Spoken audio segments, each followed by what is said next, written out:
오늘 저에게 주신 하나님 말씀 함께 보겠습니다. 로마서 7장 7절에서 12절까지 제가 한 절 여러분이 한 절 교독하도록 하겠습니다. 로마서 7장 7절에서 12절까지 7절 제가 먼저 읽도록 하겠습니다.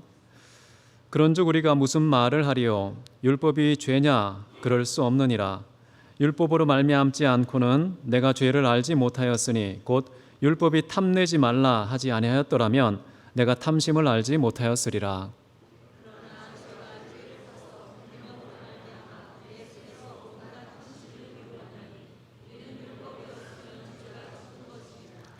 전에 율법을 깨닫지 못했을 때에는 내가 살았더니 계명이 이름에 죄는 살아나고 나는 죽었도다.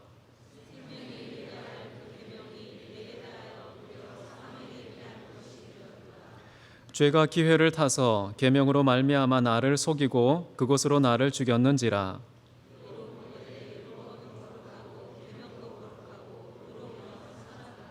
아멘.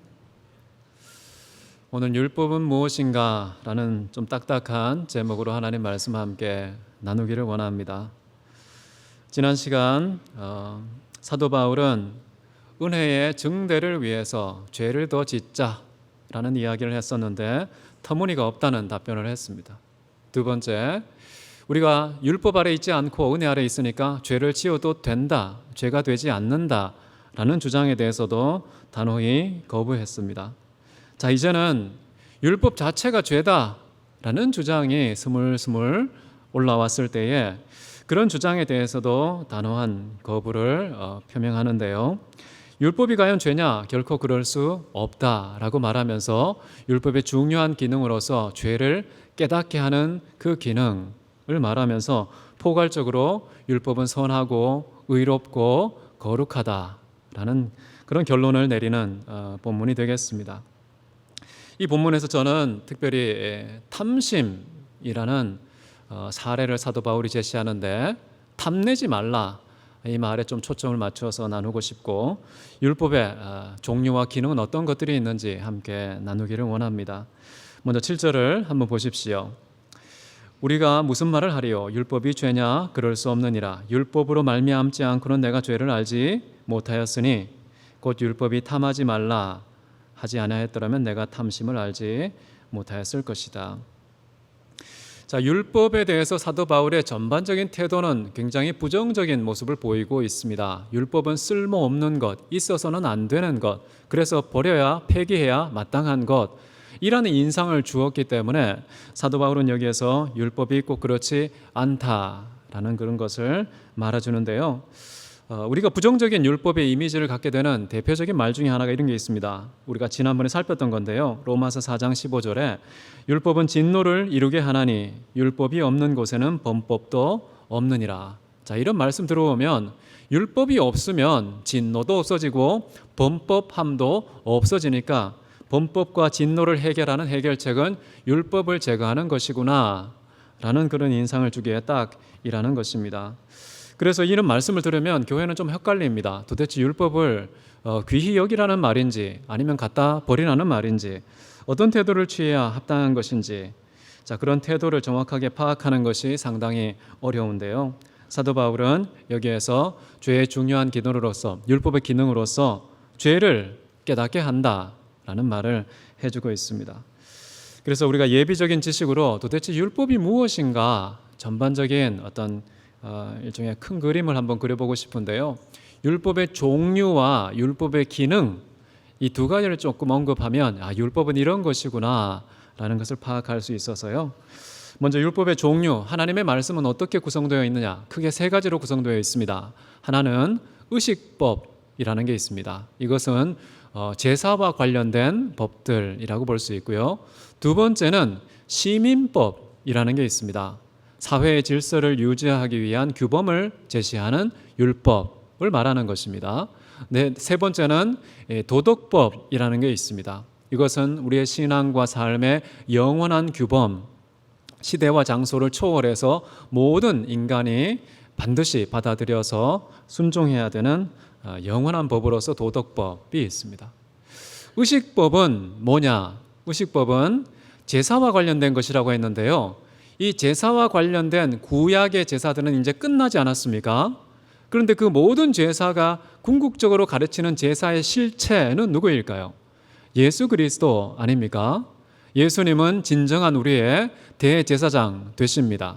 동시에 우리의 모든 죄를 사하여서 대신 죽으신 제물 되십니다.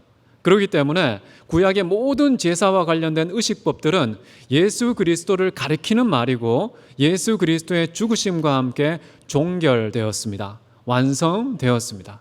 자, 그런 면에서 보면은 이 의식법이라는 것이 시간적으로는 이제 끝났지만, 이제 폐하여졌지만, 그러나 그리스도 예수 안에서 완성되었다라는 면에서 보면 예수님은 영원하신 하나님의 아들이기 때문에 의식법도 영원하다라는 말이 가능합니다. 여러분, 성경에 이런 말씀이 있죠. 꽃은 시들고 풀은 마르지만 하나님의 말씀은 어떻다고 나와 있습니까? 하나님 말씀은 영원하다, 영원하다, 멈추지 않고 패하지 않고 없어지지 않는다라고 했죠. 의식법도요, 하나님의 법입니다. 하나님의 말씀이에요. 그 말씀이 영원한 방식이 뭐냐 하면 예수님 안에서 다 완성이 되었기 때문에 그분의 완성 속에 영원히 있는 것입니다. 그래서 우리는 구약을 읽을 때 의식법이 등장하면, 제사와 관련된 하나님의 율법이 등장하면 읽지 않고 생략하지 않고요, 그것을 꼭 읽고서 예수님이 누구신지, 예수님이 어떤 일을 행하셨는지 그것을 깨닫는 중요한 영원한 말씀으로 읽으셔야 되는 것입니다.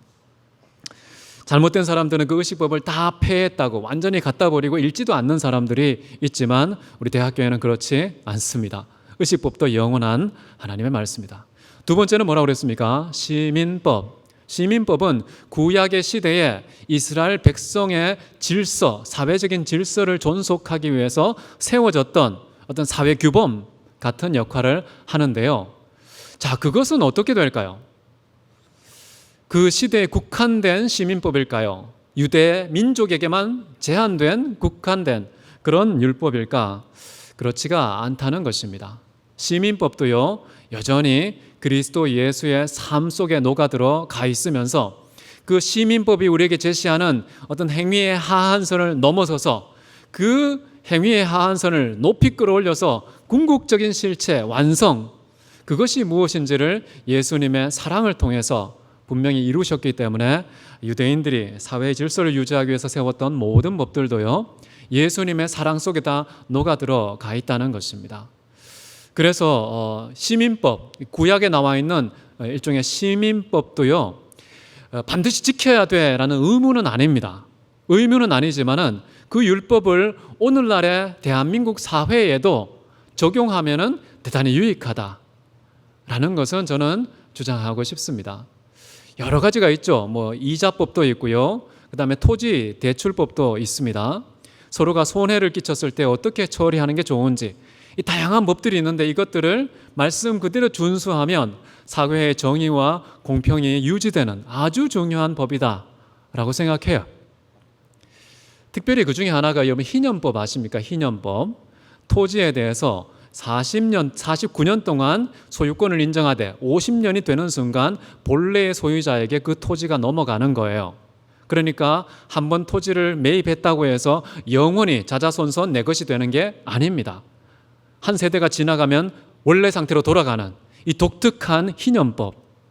이런 법도요, 만약에 오늘날 우리 시대에 적용이 된다면 엄청난 경제적인 유익을 낳게 된다. 사회적인 복지를 증진시킬 수 있는 아주 중요한 단서를 그 법에서 찾을 수 있다는 것이죠. 실제로 여러분, 과거에 미국에서 헨리 조지라는 사람이 있습니다. 이 사람이 이 토지지대세라는 게 있어요. 그것은 희년법에 근거한 어떤 토지 세금법입니다. 근데 그것을 적용했는데 미국 전체에서 한 52등 하던 경제력이 그것을 적용했더니 경제력이 50개 이상의 주에서 2등을 하는 현저한 경제적 발전을 경험했던 것이 역사적 사실로 기록되어 있습니다. 실제로 하나님의 말씀은 실정법 또는 시민법, 사회법 같은 내용도 오늘날 적용하기에 합당하다라고 생각을 해요. 그리고 도덕법이라는 것은 우리의 모든 인간의 양심에 박혀 있어서 어떤 사람, 어떤 시대 사람이든지 부인할 수 없는 신앙과 삶의 절대적인 규범 역할을 하는 것이 도덕법이라고 하고요. 그 도덕법의 대표적인 것이 뭐냐 했을 땐 십계명이라고 이야기를 합니다. 십계명 외에도 물론 여러 가지가 있겠지만은 대표적으로 십계명 얘기를 하는데요. 사실 이렇게 율법의 종류를 의식법, 시민법, 도덕법 이렇게 세 가지로 구분했다 할지라도 613가지를 선명하게 세 가지로 구분할 수 있는 것은 많지가 않습니다. 서로 겹쳐져 있고 엉겨 있어서 38선을 긋듯이 경계선을 긋기는 어렵다. 하지만은 크게 이런 요소들을 갖고 있다는 거예요. 의식법적 요소, 시민법적 요소, 영원한 도덕법적 요소가 하나님의 율법에 가미되어 있다. 이렇게 이해하시면 되겠습니다. 자, 그 다음에 우리가 살펴볼 것은 죄의 기능인데요. 오늘 사도 바울은 죄가 율법을 깨닫게 하는 기능이 있다고 말했습니다. 그런데 율법을 깨닫게 함으로써 궁극적으로 도달하고 싶어하는 그 율법의 기능은 무엇이냐 했을 때는 세 가지로 구분되는 겁니다. 율법을 통해서 죄를 깨달았을 때에 이 세 가지 기능, 첫 번째는 뭐냐 하면요, 사회 속에서 각 개인으로 하여금 죄를 덜 짓게 만드는 억제력으로 작용한다라는 것입니다. 왜냐하면 율법이 있고 그것에 따른 형벌이 있으니까요. 율법에 따른 형벌에 대한 두려움과 근심 때문에 율법에 대해서 파괴하는 그 범죄를 자유롭게 마음껏 실컷 저지르지 못하게 하는 억제력으로 작용한다는 거예요. 야, 이거 죄구나. 이 죄를 지으면 형벌과 심판이 있지 라고 생각해서 죄를 짓지 못하게 하는 죄의 억제력, 이게 첫 번째 기능입니다. 두 번째 기능은 뭐냐 하면요, 내가 왜 이렇게 죄를 지을까? 이 저질러진 죄는 어떻게 해결할 수 있을까? 이 땅에서 물론 물리적으로 돈이나 배상을 함으로써 갚아지는 방법도 있지만 영적인 차원에서 내 마음에 꺼리끼는 양심의 문제는 해결이 안 되는데 어떻게 이 죄의 문제를 다 해결할 수 있을까? 우리 인간 스스로는 죄의 해결책이 없기 때문에요. 누구에게 찾아갈까요? 바로 해결자이신 예수 그리스도를 찾아가게 만드는 그런 몽학선생 기능이 있다는 겁니다. 몽학선생으로서 우리를 그리스도 예수께로 안내하는 기능이 율법의 두 번째 기능이다 라는 것입니다.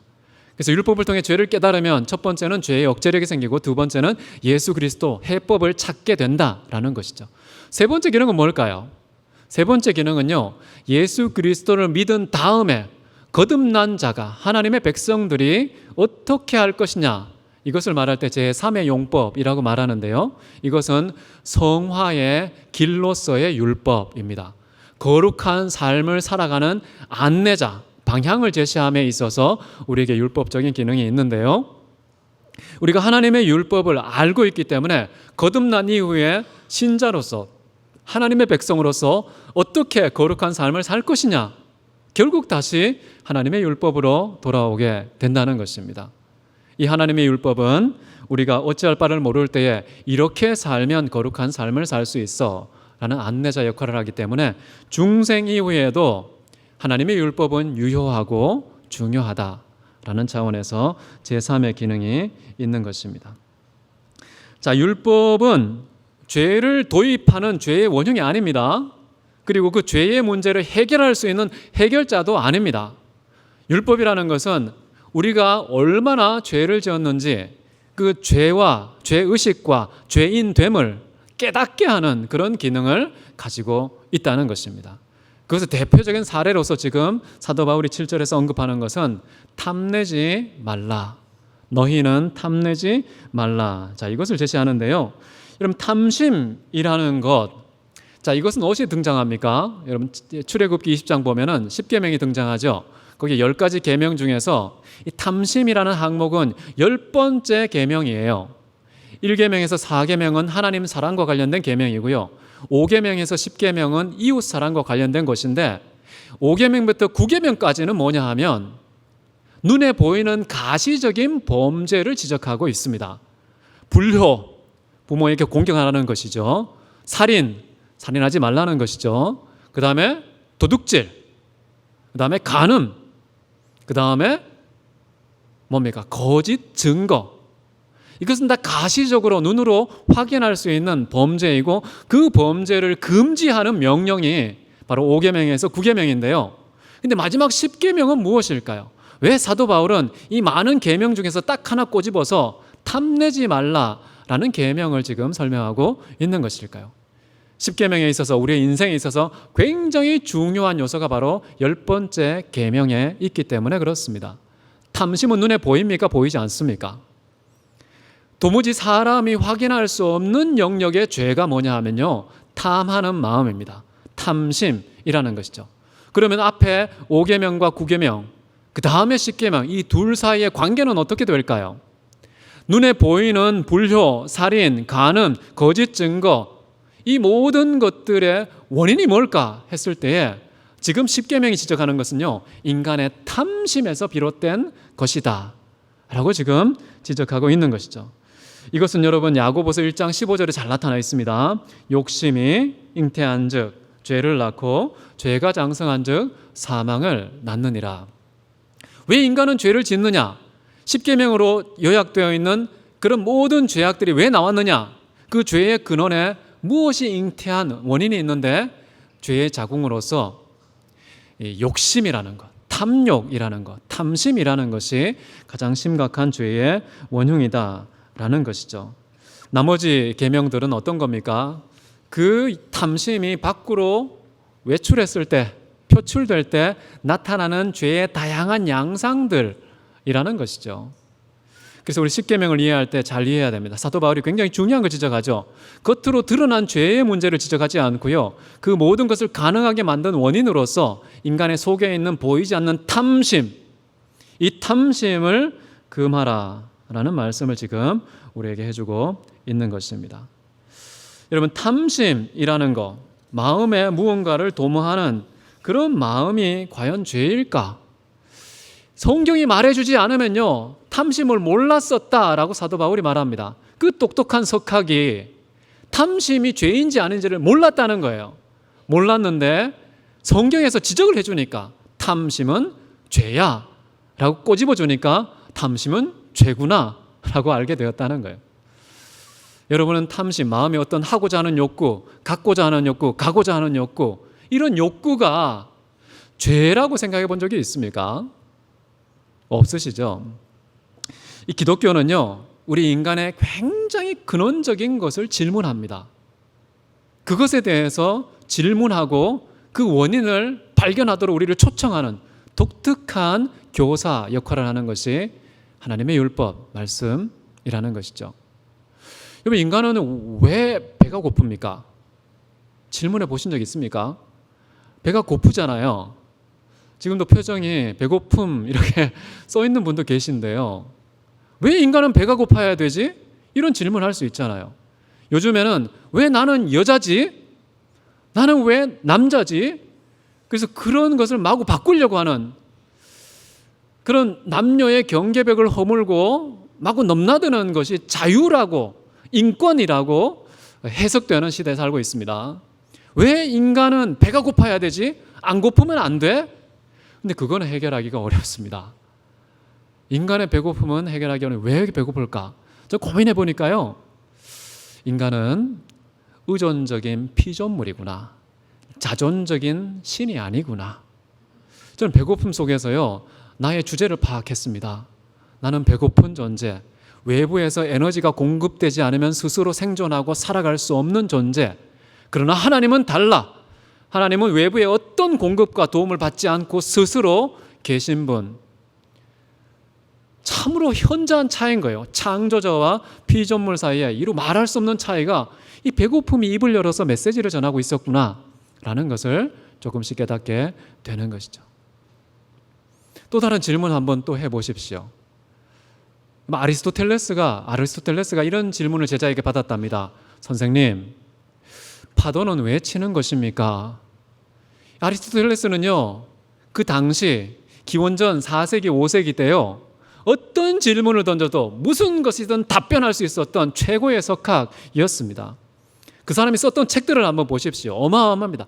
다루지 않은 영역이 하나도 없을 정도로 영혼의 세계에서부터 해서요, 물질의 세계, 운동의 세계까지 모든 차원의 영역을 다 섭렵했던 사람이 누구냐 하면 아리스토텔레스예요. 근데 그분에게 아주 곤란한 질문을 누가 던졌느냐? 제자가. 파도는 왜 치는 겁니까? 답을 했을까요? 몰랐을까요? 도무지 생각해도 답이 없으니까요. 파도 치는 현장에 가보자. 그래서 바다에 갔습니다. 이 파도를 계속 관찰해 보니까 알 수가 없어서 내가 파도 한번 썩 껴보자. 바다에 들어갔습니다. 또 들어갔습니다. 빠져 죽었습니다. 이런 설이 있습니다. 파도 질문을 답하다가 빠져 죽었다는 설이 있고요. 어떤 분은 또 스스로 독배를 마시고 아리스토텔레스 선생님의 선생님처럼 죽으셨다. 이런 설도 있고요. 하여튼 썰은 다양한데요. 이 파도에 대한 이야기는 제가 한 것이 아니라 이제 김진명 작가 아시죠? 무궁화 꽃이 피었습니다. 자, 이분이 했던 이야기를 저도 듣고 지금 말하는 건데요. 파도에 대해서 답을 못한 거예요. 우리는 이제 만유인력의 법칙과 달과 지구의 인력을 통해서 파도 치는 거야. 다 알고 있죠. 삼척 동자도 다 알고 있는데 그분은 모르셨어요. 어쨌든 인간은 굉장히 근원적인 질문에 답을 할 수 있는 것은 굉장히 탁월한 석학이다. 인간은 왜 죽는가? 왜 죽는가? 이 질문을 하면 뭘 찾아갈 수밖에 없습니까? 지금은 정상적인 것이 아니구나. 죽음의 원인, 죄라는 것이 있구나라는 것을 모든 시대에 걸쳐서 우리에게 증명하는 것이 죽음이라는 것이죠. 왜 인간은 늙어갑니까? 왜 나이를 먹습니까? 당연한 거 아니야? 당연하지 않습니다. 태초에 과연 인간은 늙어갔을까요? 쇠포의 어떤 쇠락, 쇠퇴, 소멸 이런 것들이 있었을까? 좀 생각해 보게 되는 것이죠. 여러분, 왜 인간에게는 날개가 없어요? 이런 그런저런 질문하다가 결국 비행기를 만들지 않습니까? 왜 우리는 물고기처럼 물속에 다니지 못하지? 잠수함을 만드는 것이죠. 굉장히 근본적인 인간과 관련된 질문들을 던지면서 인간은 자기의 영역을 확대해 나아가서 정말 땅끝까지 이르러서 정복하고 다스리는 그런 하나님의 이 태초에 창세기 1장에서 주신 명령을 우리도 모르게 서서히 성취해 나가는 방향으로 나가고 있습니다. 심지어 지구촌만 제한되지 않고요. 땅끝을 확대해서 극거시 세계로서 우주, 멀리 우주까지도 관심을 뻗고 극미시 세계, 눈에 보이지도 않는 세계, 극미시 세계로 들어가서 우리의 인간이 거기에 관여하는 정말 대단하죠. 인간은 너는 생육하고 충만하여 땅을 정복하고 다스리라. 이런 말씀이 정말 다양한 차원으로 계속해서 지금 역사는 이루어져 가고 있다. 근데 어디까지 정복하고 다스리고 싶어 합니까? 하나님의 차원도 다스리고 정복하고 싶어 하는 것이죠. 그것이 그칠 줄 모르는 인간의 욕망, 인간의 탐심이라는 것인데요. 자, 이 탐심을 생각할 때는 두 가지를 생각해야 됩니다. 첫 번째는 탐심의 대상으로서의 종류, 그 다음에 탐심의 대상으로서의 어떤 분량, 이 두 가지가 걸려 있습니다. 종류는 뭐냐 하면요, 하나님께서 우리에게 주기를 원하시는 그것을 추구하지 않고 주기 원치 않는 다른 것을 추구할 때 탐심이라고 말합니다. 다른 종류를 추구하는 것을 말하죠. 예수님께서 이런 말씀을 하셨죠. 나는 사람에게서 영광과 칭찬을 구하지 않는다 라고 하셨죠. 그럼 우리는 뭘 구하지 말아야 된다는 뜻일까요? 사람의 영광을 추구하는 인생이 되어서는 안 된다. 사람의 칭찬에 허덕이는 삶을 살아서는 안 된다. 그걸 추구하면 탐욕에 빠진 겁니다. 그 탐욕이 죄를 낳고요. 결국 우리를 사망으로 친절하게 안내해 줄 것입니다. 그래서 우리는 구하지 말아야 될 것이 있다는 걸 기억해야 되는 것이죠. 근데 때로는요, 건강도 추구하지 말아야 될 항목으로 탐심의 대상으로 분류될 때도 있다. 특별히 사도 바울은 그것까지 경험했습니다. 사도 바울이 어떻습니까? 그에게 육체에 박힌 사단의 뾰족한 가시가 있었죠. 그때에 하나님께 어떻게 기도했습니까? 하나님, 이거 제거해 주십시오. 그러면 내가 건강한 몸으로 하나님의 영광도 나타내고 가는 곳곳마다 복음을 담대히 증거할 수 있을 것입니다. 그런데 하나님께서 돌아온 답변은 뭐였습니까? 고린도후서 12장 7절에 이렇게 나옵니다. 너의 은혜가 너에게 족하니 이는 내 능력이 약한 데서 온전하여 짐이라. 의도적인 연약함, 나는 건강해야 되겠는데, 나는 강해야 되겠는데, 그것이 일반 사람들의 추구하는 방향인데 그런데 성경은요, 태클을 겁니다. 됐다. 네 은혜가 족하다. 사탄의 뾰족한 가시, 아프지만 불편하지만 그러나 갖고 살라고 얘기합니다. 그 구하면 뭡니까? 탐심이 되는 것이죠. 참 이런 영역까지 언급하면은 불편하기 짝이 없습니다. 여러분 그렇지 않습니까? 우리는 도대체 뭘 구해야 되는 것인가? 예수님께서 이런 말씀도 하셨죠. 영생의 양식을 구하라. 하나님의 입에서 나오는 말씀인 이 영생의 양식을 구해야 되는데 썩어 없어질 것을 구하지 말라라고 했어요. 그런데 우리는 어떻습니까? 썩어 없어질 것을 마구마구 구하는, 그것만 골라서 구하는 그런 인간의 모습을 보이지 않습니까? 아주 탐심의 노예가 된 것이죠. 사도 바울은요, 예수님의 이 가르침을 철저히 준수하는 태도를 취합니다. 사도 바울은 어떤 사람이었습니까? 출신 성분이 달랐지요. 정말 난지 8일 만에 할례를 받았던 정통 이스라엘 백성 아닙니까? 그 다음에 얼마나 똑똑했습니까? 모든 유대인의 칭찬을 받았던 그 가말리엘이라는 사람 아시죠? 그 사람의 수제자가 되었던 사람 아닙니까? 탁월한 지성의 소유자였습니다. 그리고 스펙을 한번 보십시오. 그 사람은 단순히 머리만 똑똑한, 머리만 큰 지성인이 아니었습니다. 하나님의 율법을 철저하게 삶 속에 실천하여서 율법적인 무흠의 경지까지 이르렀던 분입니다. 대단한 사람이죠. 이 지식과 실력과 실천을 다 갖춘 실력자였습니다. 그런데 예수님을 딱 만났습니다. 어떻게 됐을까요? 이거 보니까 다 쓸데없는 배설물이구나. 오히려 나에게 위태로운 해에 불과하구나. 해로움과 배설물에 불과한 이것을 내가 다 갖다 버리고 다 버리고 오직 그리스도 예수만 얻기를 작정하는, 우리의 영원한 양식, 영원한 음료이신 그리스도 예수만을 추구하는, 영원하도록 우리를 보존하는 양식을 추구하는 태도를 취합니다. 근데 우리는 어떻습니까? 주님, 바울이 갖다 버린 배설물 저한테 다 주십시오. 바울이 갖다 버린 그 해로움 제가 다 취하겠습니다. 저한테 버리세요 라고 하는 그런 간절한 욕망이 있지 않습니까? 사도 바울은 참 특이해요. 썩어 없어질 것을 욕망으로 분류합니다. 여러분도요, 그거 구하지 마십시오. 무엇을 먹을까? 무엇을 입을까? 무엇을 마실까? 무엇을 살까? 이 세상 사람들이 목숨 바쳐 일평생 추구하는 그런 내용들은요, 어차피 썩어 없어지는 것들이에요. 근데 하나님께서 그 모든 필요를 다 알고 계십니다. 다 주시는 것들이에요. 그거 구하지 말라는 거예요. 그거 구하는 순간 탐욕에 빠진다는 것이죠. 우리는 영원하신 하나님을 추구하는 그런 저와 여러분 되시기를 바랍니다. 참 탐심이라는 것, 탐내지 말라는 말이 곤란한 그런 구절입니다.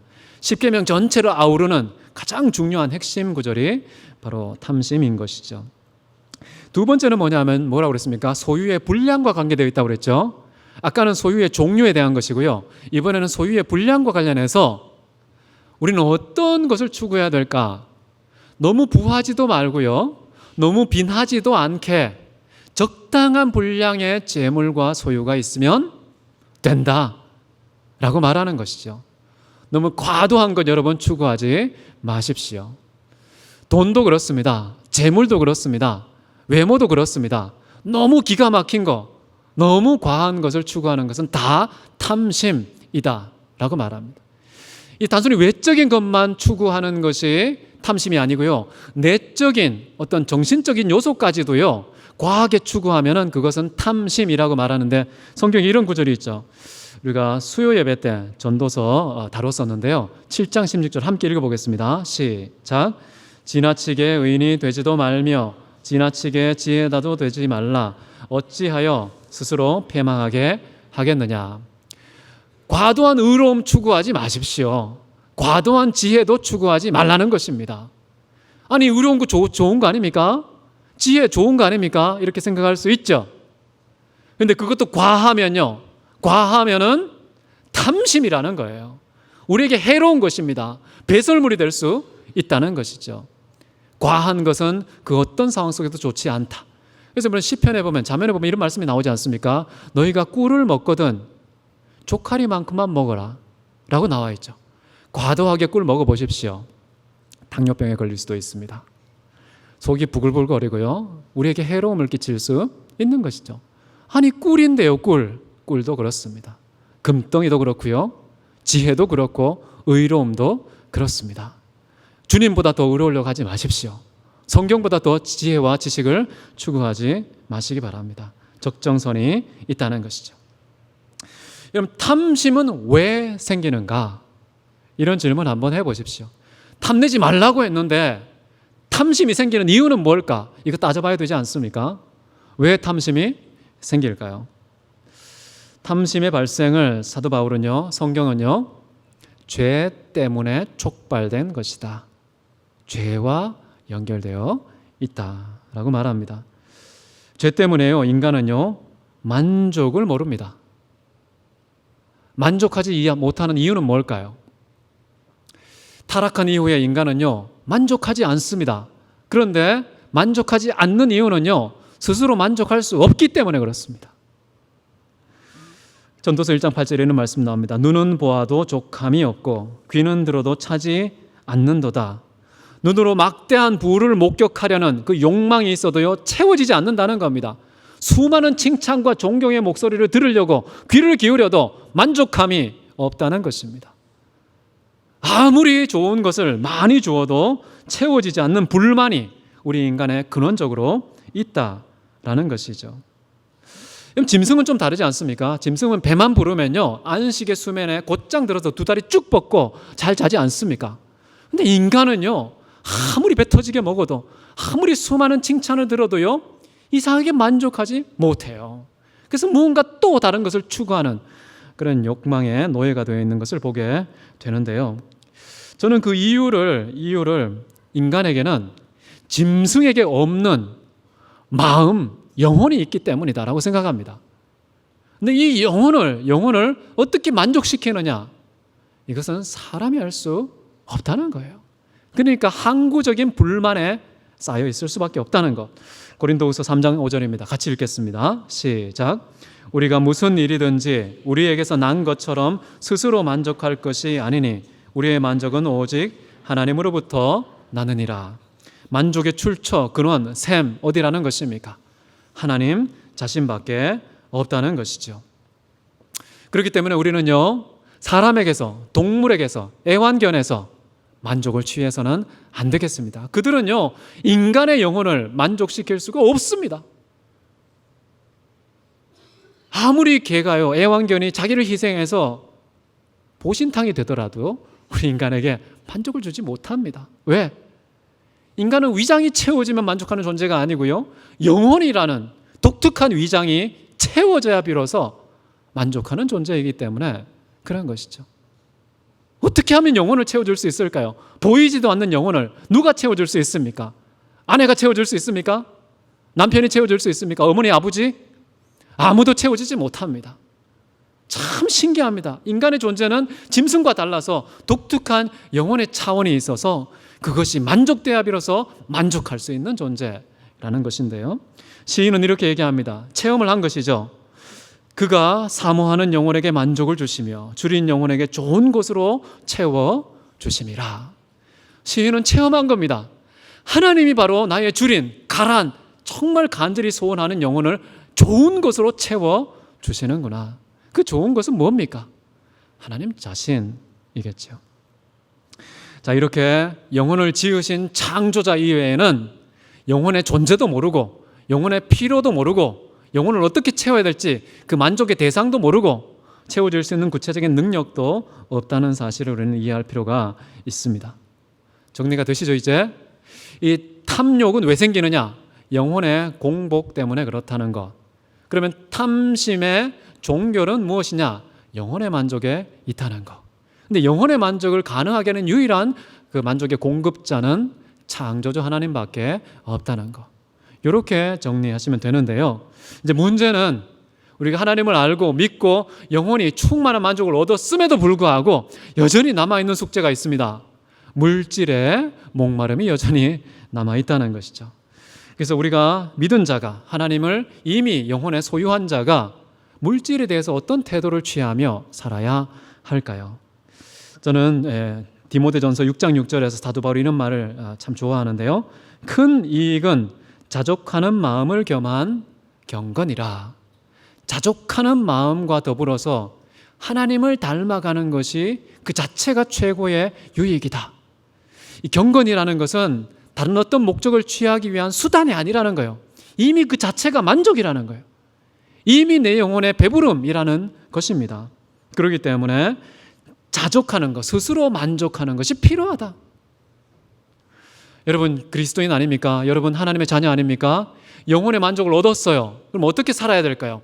물질과 더불어 살아갈 때에 만족하십시오. 스스로 만족하십시오. 근데 만약에 만족이 안 되는 느낌이 찾아왔다. 어떻게 해석하면 좋을까요?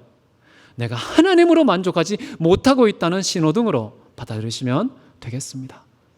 뭔가 자꾸 물질적인 그런 탐욕이 생기고 지적인 탐욕이 생기고 관계, 칭찬에 탐욕이 생긴다. 그러면 내가 하나님 한 분만으로 아직까지 만족이 되지 않은 그런 영적 궁핍함에 있구나 라고 나의 영혼을 진단하는 계기로 삼으시면 되겠습니다. 그리고 주님의 충만함을 구하시고 그 다음에 자족하시면 됩니다. 자족하시면 되는 거예요. 사도 바울은 어땠을까요? 이 말을 하고 있는 사도 바울도요 체험을 했죠.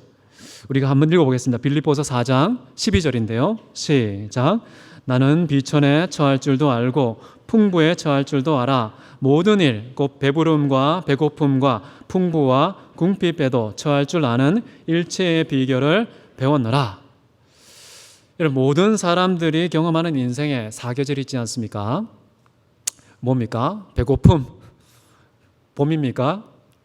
배부름, 풍부, 궁핍 이런 사계절을 늘 순환하며 지나가며 우리는 뭘 배워야 될까? 사도 바울이 취했던 태도는요, 왜 배고픔이 이렇게 오래 가지? 왜 나에게 이 배부름의 가을은 오지 않는 거야? 라고 화내지 않았다는 거예요. 불평하지 않았다는 거예요. 모든 계절을 있는 그대로 받아들이면서 자족하는 일체의 비결을 배웠다라는 거예요. 여러분 혹시 고통당할 때가 있습니까? 고통 속에서도 만족의 경지에 오르는 자족의 비결을 배우시기 바랍니다. 억울함과 슬픔에 잠겨 있습니까? 그것에서 벗어나는 것이 능사가 아니라요, 그 속에서도 이 슬픔과 억울함을 능가하는 하나님으로 말미암는 그 만족이 나를 채우면 넉넉히 자족할 수 있는 그런 비결을 얼마든지 습득할 수 있다는 거예요. 사도 바울은 그 길을 갔다는 겁니다. 내 인생에 어떤 계절이 찾아와도 마음대로 덤벼라. 내가 하나님을 향한 만족 때문에 넉넉히 이기리라 라는 그런 대단한 각오를 우리에게 가르치고 있지 않습니까? 자, 이제 8절을 보십시오. 8절부터는 굉장히 빠른 속도로 갈 겁니다. 8절부터는 이제 율법과 관련해서 죄가 어떻게 우리를 미혹하고 넘어뜨리고 사망에 이르게 하는지에 대한 설명이 나와 있는데요. 자, 한번 보십시오. 탐심이 어떤 방식으로 생기나, 왜 생기냐는 우리가 알았잖아요. 탐심이 무엇인지, 탐심이 왜 생기는지 알았잖아요. 몰랐다고요? 탐심이 무엇입니까? 하나님이 주기를 원하시는 거 구하지 않고 원치 않는 것을 우리가 추구하는 거 탐심이라고 그랬죠. 주어진 것에 만족하지 않고 필요 이상의 것을 추구하는 것, 분량에 있어서 탐심이라고 그랬죠. 탐심 생기는 이유는 우리의 영혼이 하나님에 의해서 만족되지 않았기 때문에 생기는데요. 그런데 어떻게라는 방식에 있어서는 또 다른 겁니다. 이제 방식을 설명하는 것이죠. 8절 보시면은요, 죄가 기회를 타서 계명으로 말미암아 내 속에서 온갖 탐심을 이루었다라고 나옵니다. 탐심을 이루는 방식이요, 계명으로 말미암아 촉발시킨다는 거예요. 다시 말하면 하나님의 율법은요, 죄의 발판이라는 겁니다. 도약할 수 있는 발판 역할을 한다는 것이죠. 자, 그런 내용이 참 중요하다고 저는 생각하는데요. 사회적인 분석에 의하면 탐심은 왜 생기느냐, 이런 이야기를 많이 합니다. 타인의 소유를 바라보면 나도 모르게 탐심이 촉발된다는 거예요.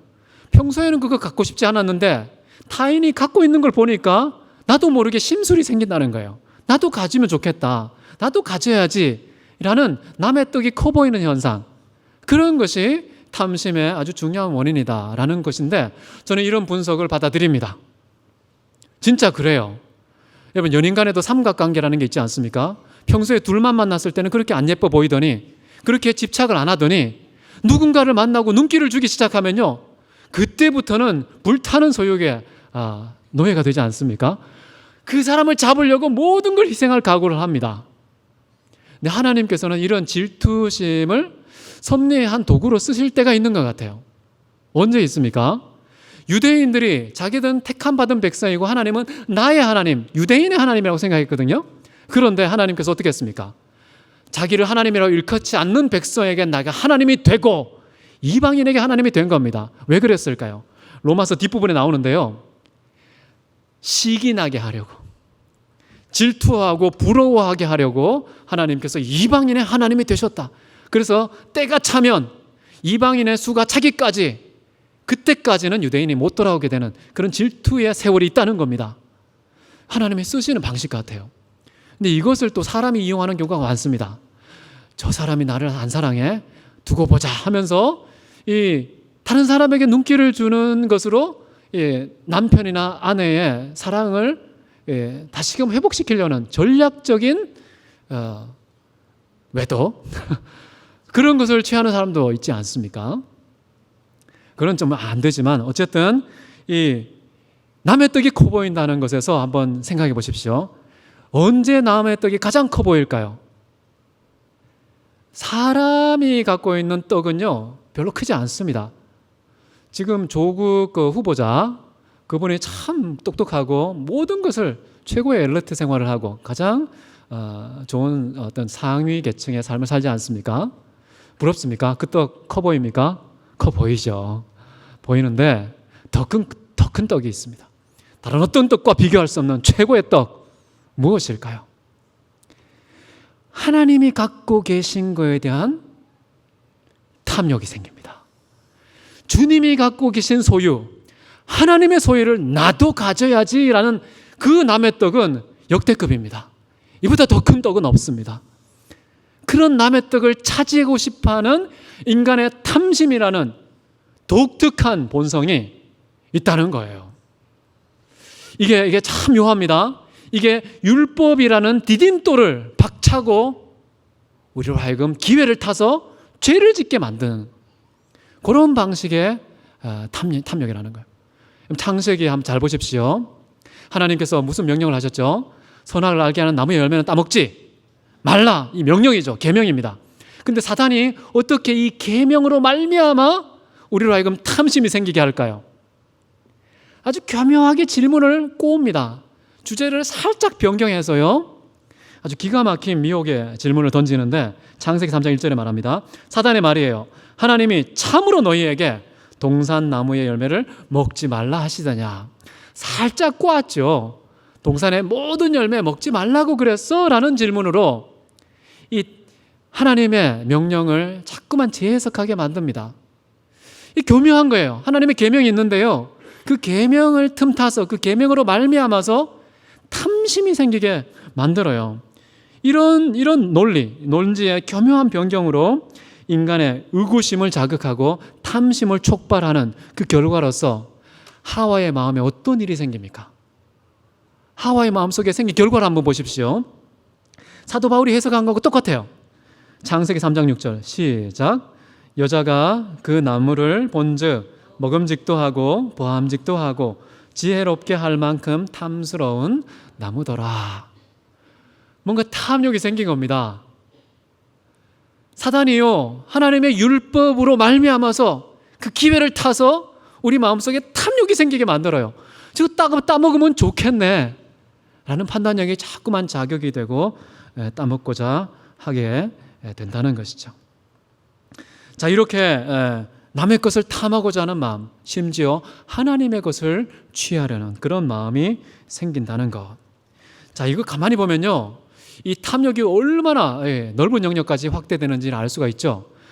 타인, 우리가 사람들 사이에 있는 탐욕을 넘어서서 하나님의 것을 취하려는 그런 탐욕까지 생긴다는 것. 이게 언제 생겼냐면 아담과 하와에게요, 사단이 심어준 탐욕의 씨앗입니다. 이거 우리 한번 같이 읽어보면 좋겠습니다. 창세기 3장 5절인데요. 시작. 너희가 그것을 먹는 날에는 너희 눈이 밝아져 하나님과 같이 되어 선악을 알 줄 하나님이 아심이라. 하나님과 같이 된다. 하나님이 선악을 판단하시는 분이네. 나도 선악을 판단해야지. 선악의 판단권 하나님이 소유하고 있는데요, 나도 소유해야 되겠어 라는 거예요. 나 하나님과 같아지고 싶어. 하나님을 비기려고 하는 태도가 우리 인간의 탐욕의 끝이라는 겁니다. 이것은 단순히 태초에 아담과 하와가 이 에덴 동산 안에서만 이루어졌던 그 사건이 아닙니다. 그 이후에도 인간 모두에게 이 탐욕은 지금도 작동하고 있는 원리라는 사실, 제가 읽어드리겠습니다. 네가 너의 마음에 이르기를 내가 하늘에 올라 하나님의 뭇별 위에 내 자리를 높이리라. 내가 북극 지폐의 산 위에 앉으리라. 가장 높은 구름 위에 올라가 지극히 높은 이와 같아질 것이라 하는도다. 이 사탄의 어떤 본성을 가리키는 동시에요, 인간의 마음속 깊은 곳에 파고들어 숨어있는 탐심의 본색이 바로 이런 겁니다. 하나님과 같아지리라. 가장 높은 곳에 내가 높아지리라. 이런 욕구가 인간 안에 있는 겁니다. 그러니까 성별도 내가 마음대로 바꾸고 싶은 것입니다. 하나님의 말씀, 그 말씀을 나는 취할 권세도 있고 버릴 권세도 있어 라고 당당하게 불순종하는 겁니다. 당당하게 하나님의 말씀, 율법 거역하는 겁니다. 그러면 맞짱을 뜨고 같아지는 그런 느낌이 오거든요.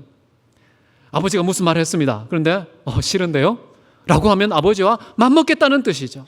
선생님께서 이거 숙제해야 된다? 싫은데요? 그러면 선생님과 맞먹는다는 뜻이죠. 사장님이 이거 했으면 좋겠는데 하기 싫은데요? 그럼 사장님과 맞짱을 뜨는 것이죠. 근데 하나님의 계명, 하나님의 율법에 대해서 그것을 거역하고 불순종하면 어떤 뜻이냐?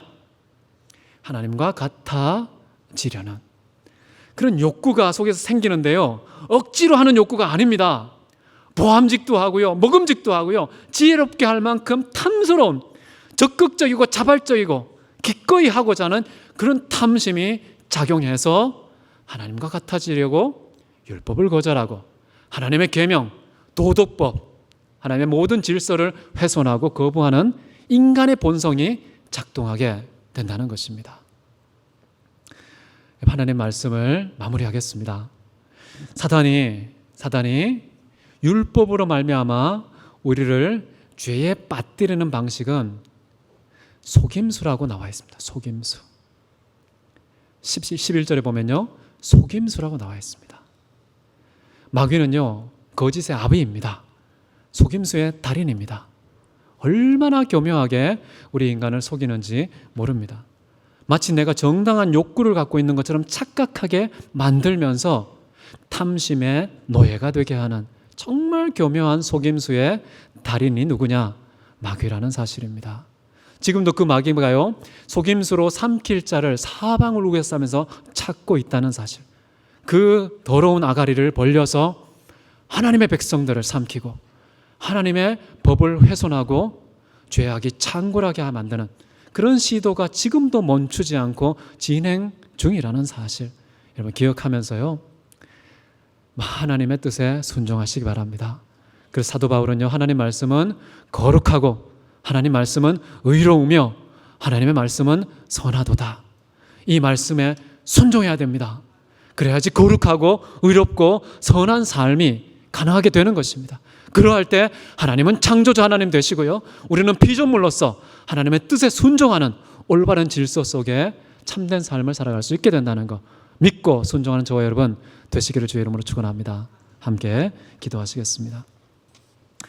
사랑이 많으신 하나님 아버지, 우리에게 의롭고 거룩하고 선한 말씀 허락해 주셔서 감사합니다. 이 말씀 우리가 스스로 능력이 있어서 실천하지 못하지만 이제 그것을 완성하신 예수 그리스도 우리 안에 계심으로 말미암아 다시금 그 말씀이 우리 안에서 순종으로 존경을 받게 하여 주시옵소서. 하나님의 말씀이 온 땅 가운데 실천의 향기를 진동하며 모든 죄악의 세력을 무찌르고 능히 극복하는 저희가 되게 도와주시옵소서. 지금도 우리의 속사람을 자극하는 이 탐심의 원흉, 거짓된 마귀가 우리를 유혹하고 있음을 기억하고 넘어가지 아니하고 하나님 말씀을 분별할 수 있는 지혜를 주시고 그 말씀에 순응할 수 있는 능력과 담력을 저희 가운데 허락하여 주옵소서. 살아계신 우리 주님께서 함께 하시고 성령을 통해 능히 이루실 것을 믿고 찬송을 드리며 살아계신 예수님의 이름으로 기도했습니다. 아멘.